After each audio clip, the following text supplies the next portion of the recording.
Hello everyone. Hi guys.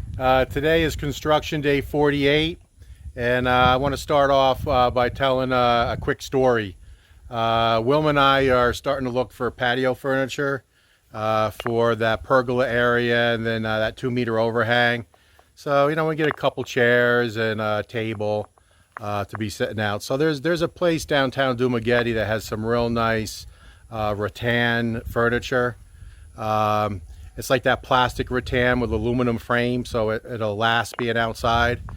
There's actually a photo that I took this morning of where we're staying at the townhome. So I'll show you what I'm talking about.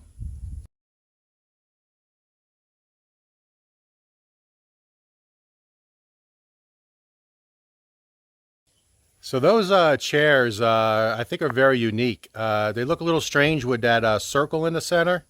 But man, are they comfortable. I mean, they're just designed so well when you sit in them, and it's just really nice and enjoyable and comfortable to sit in.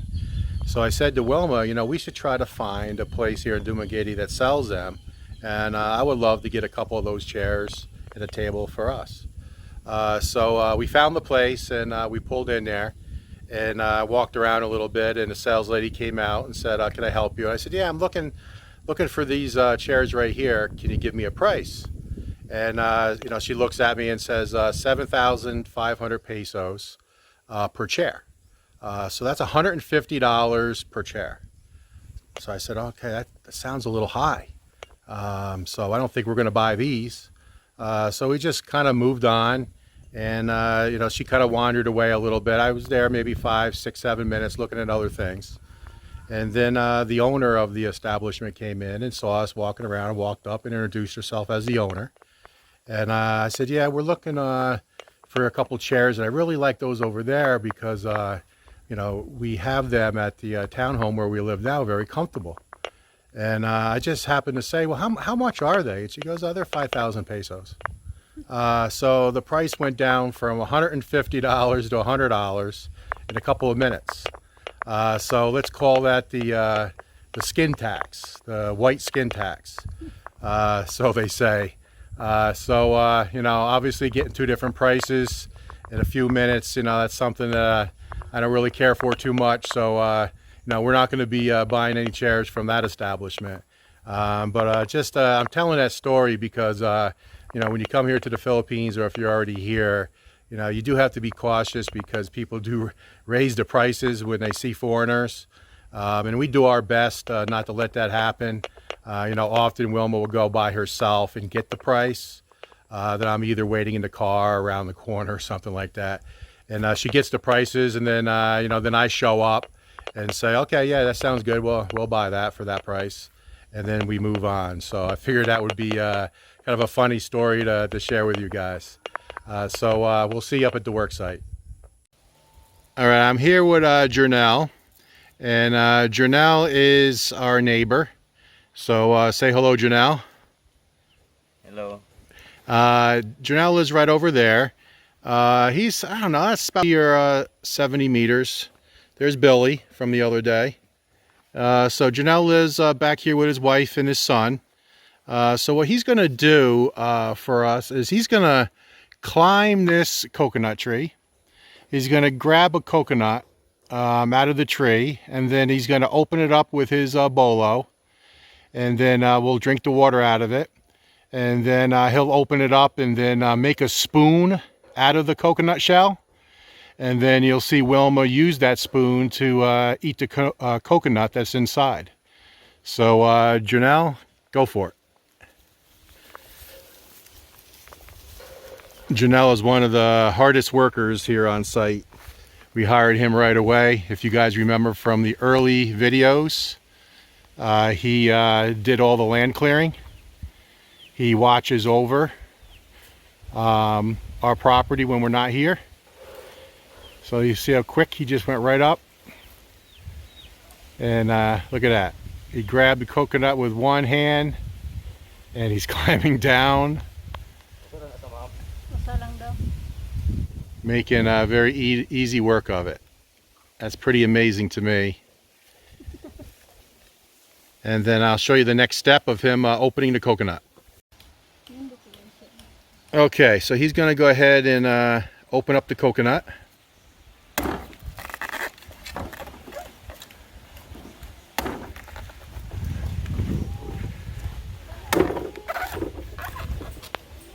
This is a nice young coconut, nice and green. The water is very sweet.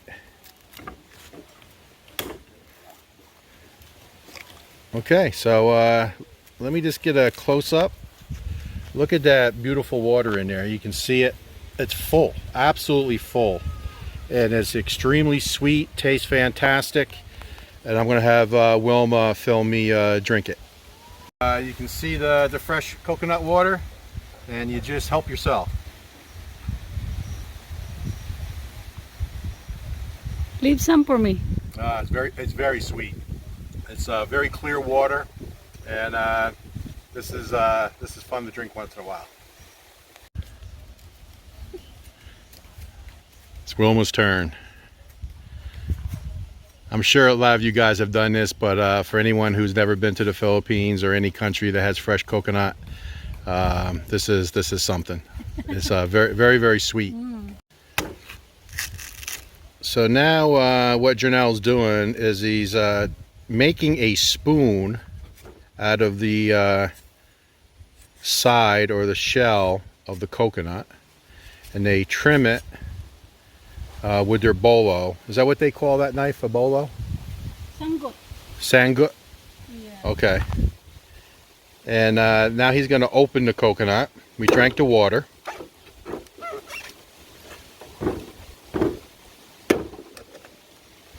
You can see it only took him a couple hits. And look at that fresh, I'm ready. young coconut. So she takes the spoon and then she digs out Look. the fresh coconut. So very different from what you see in the US, guys. Yum. Usually coconut is all dry and crunchy, but look how This is young coconut. very young coconut. Yes. And I just make a spoon out of the yep, see how they just make a spoon out of the shell? It's a hash. Yep. And then grab some out of there. Okay. Sharp. Look at that. They just use the spoon and just peel that coconut. And delicious.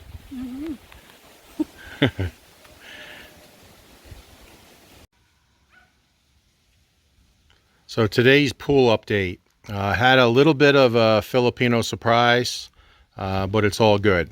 So jumped in the pool today, started talking to the guys, and I'm sitting here staring at this wall, and I'm saying that looks higher than 36 inches. So if you measure it from the very shallow end to the top course, it's 46 inches. 2-inch coping, that's 48 inches. So I said, guys, the pool's supposed to be 36. And they said, look at the plan. And I went and looked at the blueprint, and it calls for 48 inches. So the guys did the right thing. So it's my mistake. I'm the one that's been saying that the shallow end is 36 inches.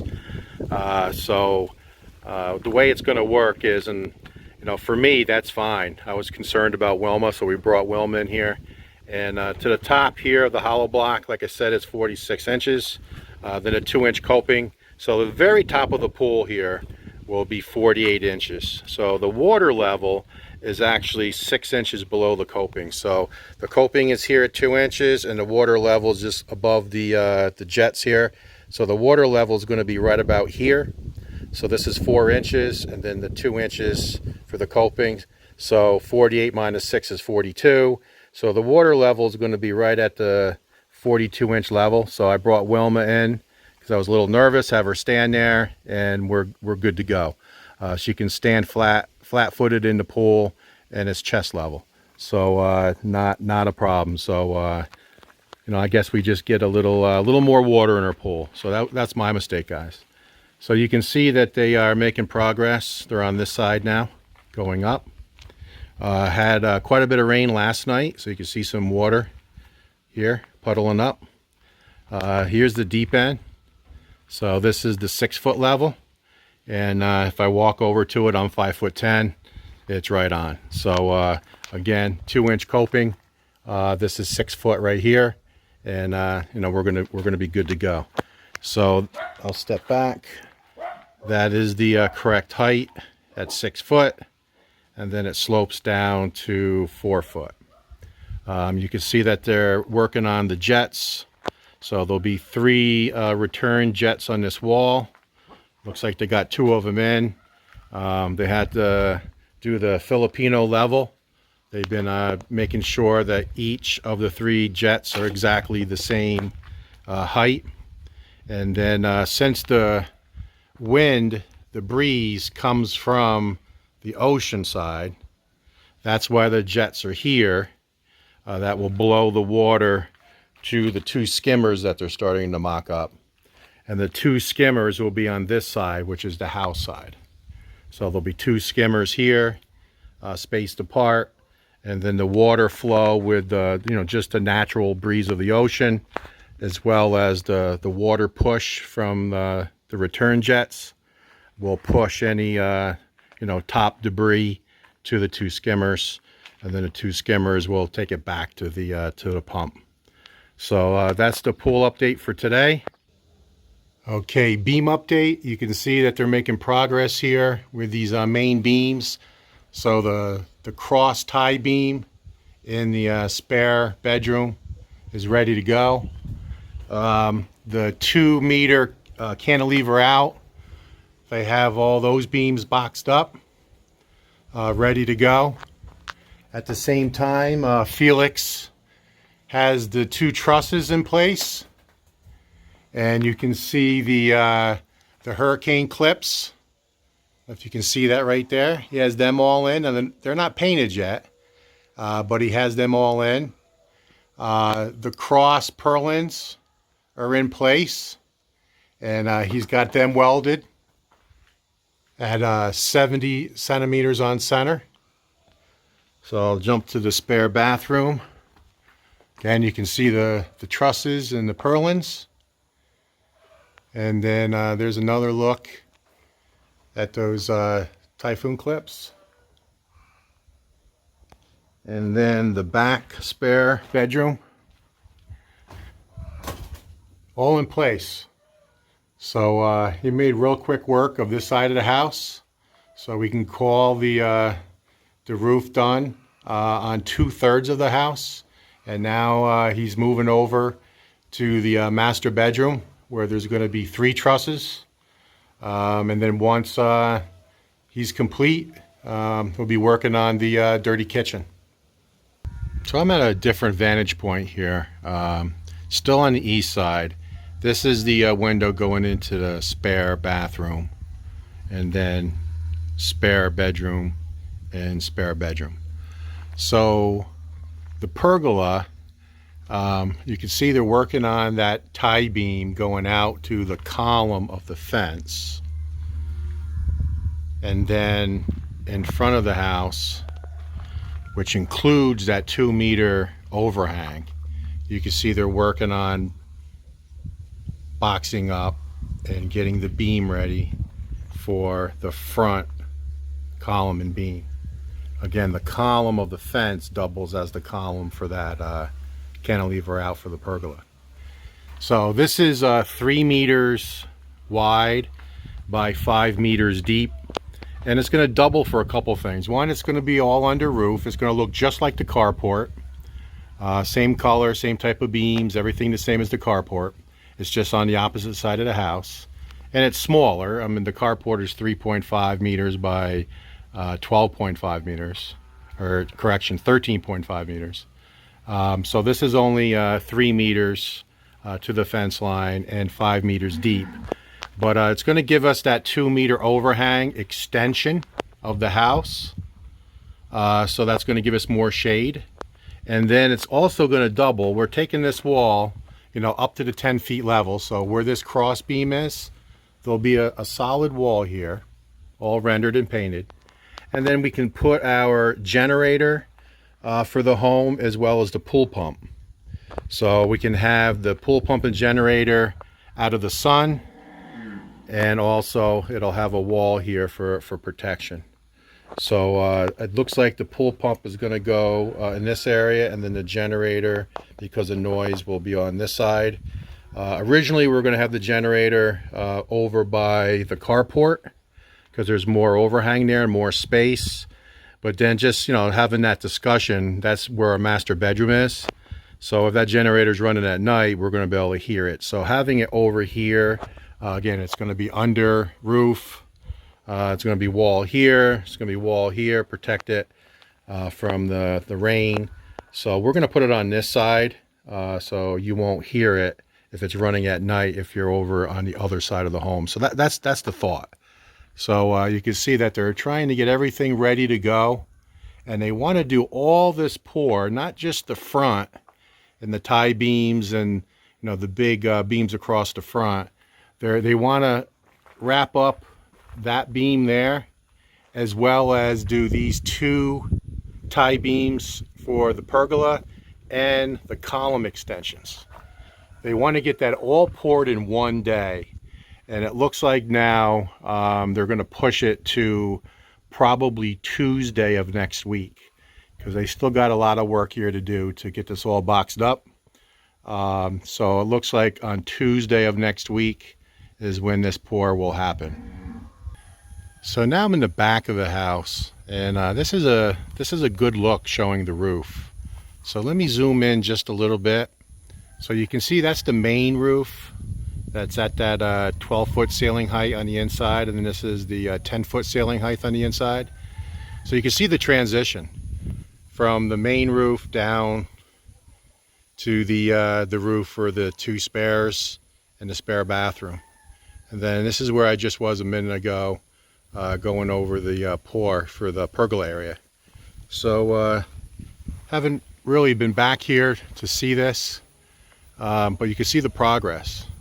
So now it looks like Felix is jumping over to the master side and repeat these trusses and purlins to wrap up the steel for the roof. So he's going to start working on that today, and then we'll be getting ready to get the roof on soon. Hi guys, I just want to take this time to thanks everyone for watching our video and joining us with our journey building our dream home. I know Greg's been talking about this for the last 10 years, and now it's becoming real, and I can't wait to move into the house and start enjoying our retirement and enjoying the pool. Thank you again for watching our video and following us with our journey.